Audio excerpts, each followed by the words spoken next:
First question. Commissioner Hardesty and some others are calling for an independent investigation rather than the police investigating themselves. Will you call for that as well? Listen, the chief just got back from Washington, D.C. I've had a chance to speak with her briefly this morning. We're getting all of our ducks in a row, and there will be an investigation. I don't yet know exactly what the lay of that investigation is going to be, but there will be a thorough investigation. What's your take on this? Well, first of all, I'm very angry about it. There's no question that the people in this community have long believed that there's a bias in our police bureau in favor of the white nationalism movement, the white supremacy movement. And while that may or may not be the case, the reality is these text messages just confirm people's worst fears, because the text messages show there is definitely, at a minimum, a warm relationship between some of our police bureau members and some individuals in those movements, and at worst, a sense of favoritism in terms of how the law is applied. It's very concerning to me that it appears in the context of those messages that warrants are not necessarily being uniformly enforced in our city by some of the folks in the police bureau. That is very concerning to me. There are some within the force who say this was what the officer's job was to do, the lieutenant's job to do. This was his job, is to essentially be the BFF of a lot of different groups. Do you I don't think that's, no, I don't buy that at all. I don't think that's an appropriate role for any member of the Portland Police Bureau to play. I understand intelligence gathering, but in the process of gathering intelligence, police officers can never lose sight of the fact that their job is to remain content neutral. The only way the public supports and legitimizes policing in the community is the assumption that we are content neutral and that we apply laws uniformly, regardless of people's ideology or their viewpoints or what they say in public or anything else. And what this thread of email shows goes well beyond consistent standards or professionalism, in my opinion, and it seems to offer not only encouragement to one side over the other, but it also seems to suggest that they are steering individuals in Joey Gibson's group away from potential arrest and telling them that they will not necessarily enforce outstanding warrants. Well, if we're enforcing warrants for people who are homeless because we're required to enforce the warrants, and then we find out that for people who are part of the alt-right or part of certain political groups or have a certain political ideology, and we're giving them exceptions, what does that say about the consistency of enforcement in our community?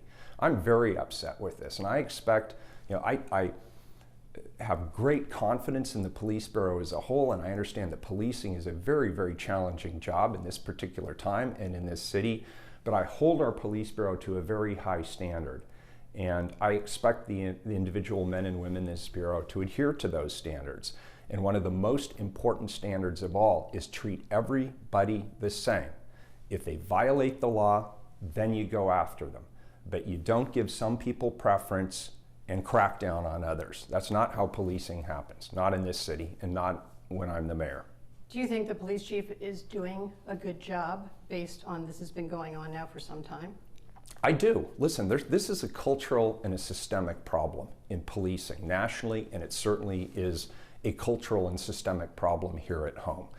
We all know that, and that's why Chief Outlaw, when she came here, is really focused on training. She's focused on recruiting. She's focused on establishing standards for the Bureau. She has engaged all of our police officers in implicit bias training. We all come to the table with certain biases that we may or may not even be aware of. She's focused on de-escalation strategies and tactics. But did she just miss this? Well, I don't think she missed it. When you're trying to change a culture, that doesn't happen overnight. It starts with leadership, but to change a culture throughout an organization, I hate to break it to people, but that can take years. It's about who you recruit, how you train them, what standards you set, what accountability measures you put into place, and all of these things over time will make a difference. And I believe Chief Outlaw is absolutely on the right path. When you look at what's going on, when you looked at these emails that have gone back and forth, Do you see it as something that's pervasive through the whole Bureau, or do you see perhaps there are some isolated people who have a problem?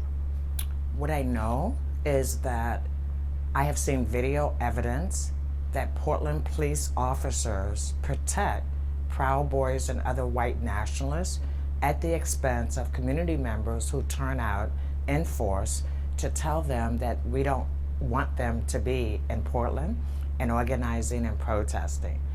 I wish I could answer whether it's pervasive. We don't know.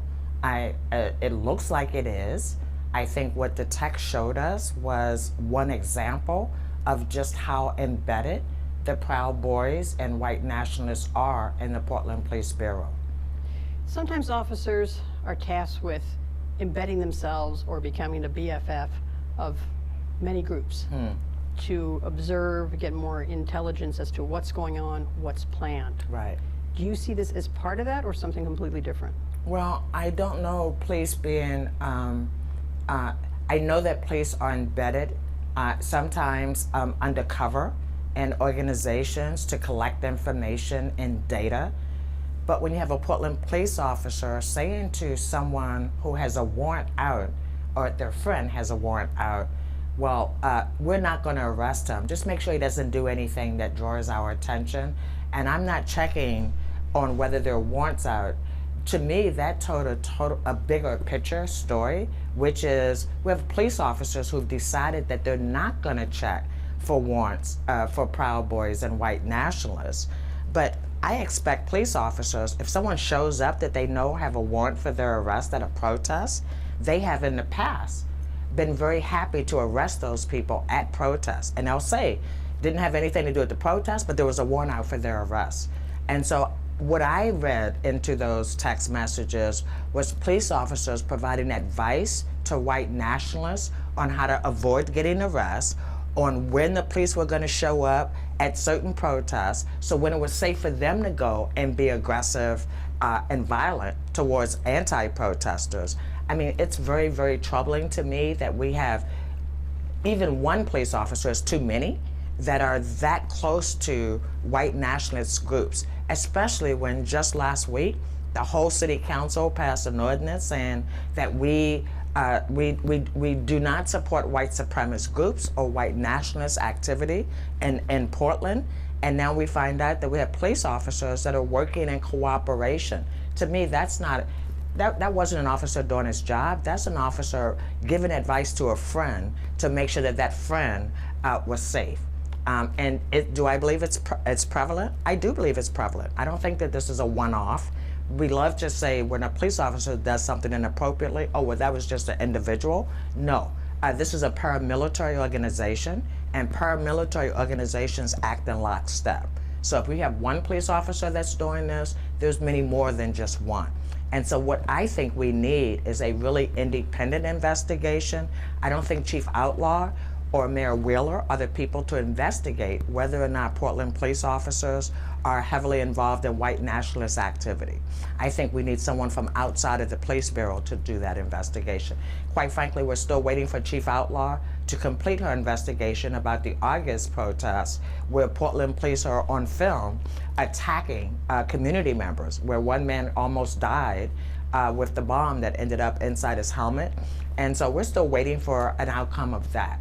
Portland police are not the right people to investigate whether white supremacist activity is embedded in Portland Police Bureau.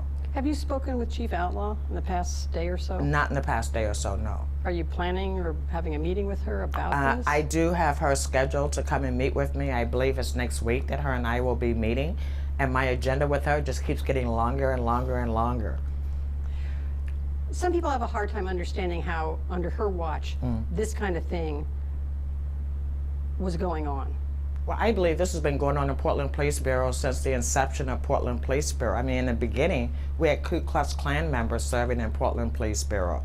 So I don't know why anybody who knows Oregon's history of racial exclusion and racial intimidation Anybody who has read the auditor's report about the Portland Police Bureau's gang unit, 54% of their stops being African Americans in a city with a 6% African American population. I don't know why anybody would be surprised to find out white nationalists actually are police officers in our police bureau.